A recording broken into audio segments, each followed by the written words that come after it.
Donc bonjour à tous, Philippe Michaud de la société Boisselé. Nous vous présentons aujourd'hui la famille de la gamme rotative.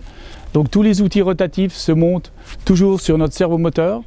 Donc le servomoteur qui, je l'ai dit précédemment, est un système d'effacement sur amplificateur de couple et sur lequel aujourd'hui on peut mettre 10 outils différents, que ce soit un outil aratoire mécanique ou la famille des outils rotatifs. Donc sur la même base moteur, on peut avoir le Starmatic, qui est un outil à 3 dents, qui permet d'avoir un très bon décompactage, et c'est l'outil idéal qui permet de reprendre une façon culturale dans des terrains qui n'ont pas été travaillés depuis quelques années. On a aussi le moyeu Petalmatic Plus que vous verrez sur les fiches techniques. Le Petalmatic Plus est en fait un 2 outils en un, c'est-à-dire qu'avec les pales, quand il est muni avec ses pales, il peut décabaillonner, c'est-à-dire prendre la terre sous le pied pour la ramener au milieu. Il y a un petit kit de pales jaunes qui permet encore de nettoyer au plus près autour du pied. Et quand on enlève les pales, le moyeu devient lisse. Et de ce fait, on peut avoir un binage rotatif sans déplacer la terre. Il y a aussi, parmi la famille des rotatifs, la Brossmatic. Donc le Brossmatic avec des brins acier, donc qui existent de diamètres différents. Le principe de l'outil, c'est en fin de période, c'est-à-dire à la mi-juillet, où il n'est plus trop conseillé de toucher les sols, de rentrer dans le sol, mais il faut quand même maîtriser la pousse de l'herbe.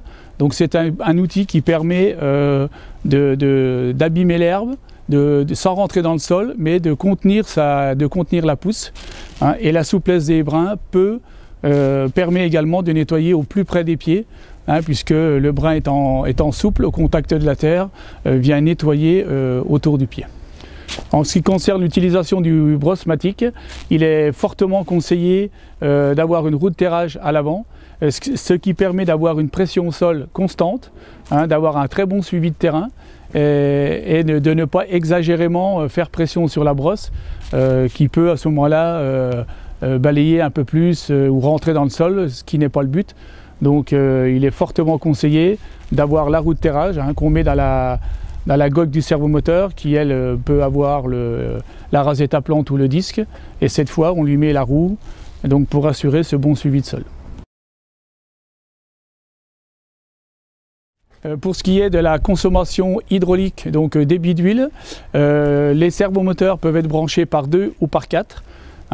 Généralement, c'est par 2 parce que on peut mettre en route indépendamment la perche gauche de la perche droite. Donc il faut une vingtaine de litres, entre 15 et 20 litres pour une paire de servomoteurs, donc le système d'effacement.